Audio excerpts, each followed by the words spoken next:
Yes. The traffic had come to a standstill, which is almost even with Griffin Street here. Well, that's when someone came up and knocked on the door of the bus. Although this is no bus stop here, knocked on the door of the bus, and I opened the door, and a man got on the bus and paid his fare. And I wouldn't be positive, but I believe that he sat down on the second seat on the right-hand side of the bus there. Eddie, we reached this point here, traffic had come to a standstill. In other words, we were sitting here and traffic was stopped, and there was a lady that was sitting behind me here, which was going to Union Station to catch a train, a 1 o'clock train. And she asked me if I would give her a transfer, and she decided she'd just walk on down to the station, which is 7 or 8 blocks from here. And I gave her a transfer, and she got off. And at the same time, the gentleman that I picked up back up at Murphy Street back here, in other words, he got up and came up and got him a transfer and got off at the same time, in which that was the only 2 transfers that I put out coming through town. And which later they identified, the police identified the transfer as the ones that they got on Oswald when he was arrested. Well, he just looked like an ordinary working man. He was small, had on gray work clothes, brown shirt with a silver stripe, and a work jacket. He said he got in, said he wanted to go to 500 block North Beckley. So I come on the way we're going now and turned right on this signal light onto Jackson Street. I come on here to Austin Street, turn left on this light to Wood. What did you talk to him about as you came around here? Well, I didn't talk very much.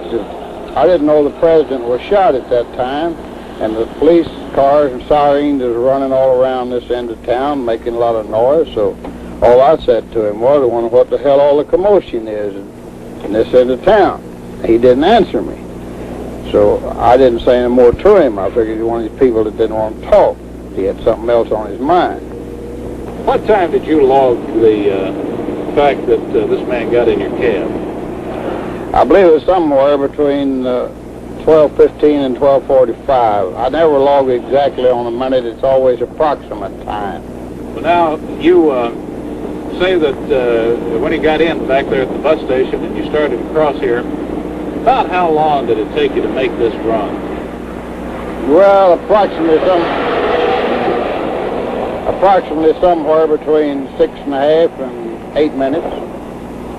Mr. Whaley, when you went up to the Warren Commission, what were they more interested in than anything else? Any particular area of your testimony? Well, yes, sir, in the time element, and what I put down on my sheet. They want to know why I approximated my time, and I explained to them. And I put the trips down as every 15 minutes.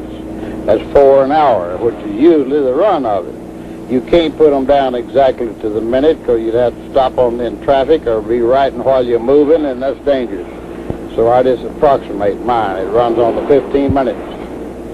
Now, he lived right here in this block. Right here, in the same block, right here, 1018. Which one, the house right there? That house right there. But he didn't say anything about getting out. No, sir, and he wasn't looking at it as we passed.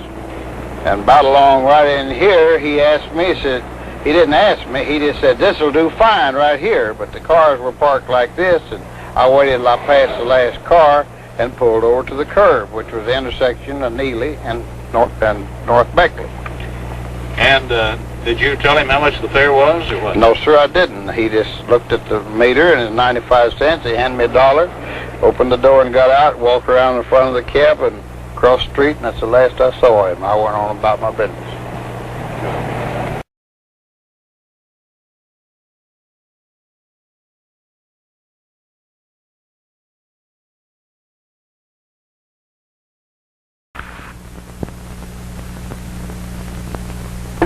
Watching as the world turns, it comes on from 12:30 to 1.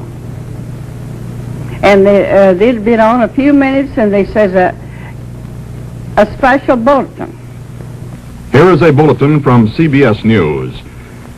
In Dallas, Texas, 3 shots were fired at President Kennedy's motorcade in downtown Dallas The first reports say that President Kennedy has been seriously wounded by this shooting. Well, I was listening, had the television on, listening, trying to find out what happened to President Kennedy when he came in.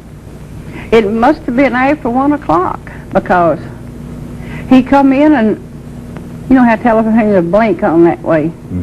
I was trying to clear it up, and he come in and he wasn't running, he was just in a fast walk. Well, now, when he came in that day and you were trying to fix the television set, did you say anything to him about the president being shot or not? No, sir. I just said, "Are you sure, are you in a hurry?" And he didn't answer me and didn't say nothing. When he went out walking fast the same way, and I was still listening there about broadcasting about President Kennedy.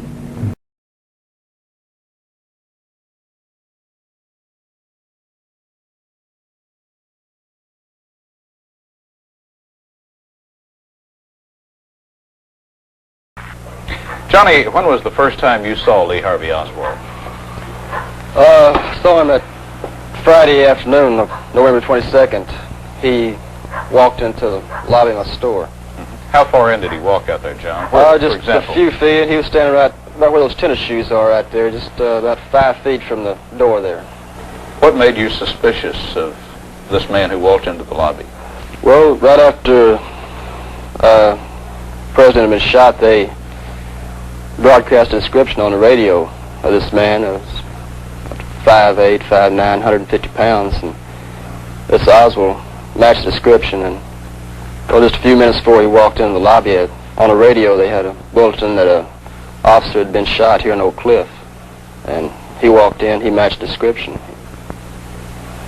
Looked scared, just the way he stood there. You were standing right here behind the Standing counter. right here behind the counter listening to the radio.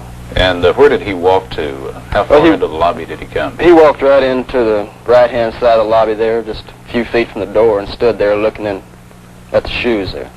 Were there a lot of police cars in the Yeah, area? there was a lot of police cars. There were some cars coming up Jefferson Street. They made that U-turn there and went back down Jefferson, and when they did, Oswald turned and walked up to the theater. When he went out the lobby and toward the theater, I walked out to the sidewalk and watched him go in. Then I walked up to the theater and asked Miss Postal there, the cashier, if she had sold a ticket to this man wearing the brown sports shirt, you know, his description. She called the police, and Butch stayed there at the front exit, and I went back down by the stage, the back exit, and waited there until the police came.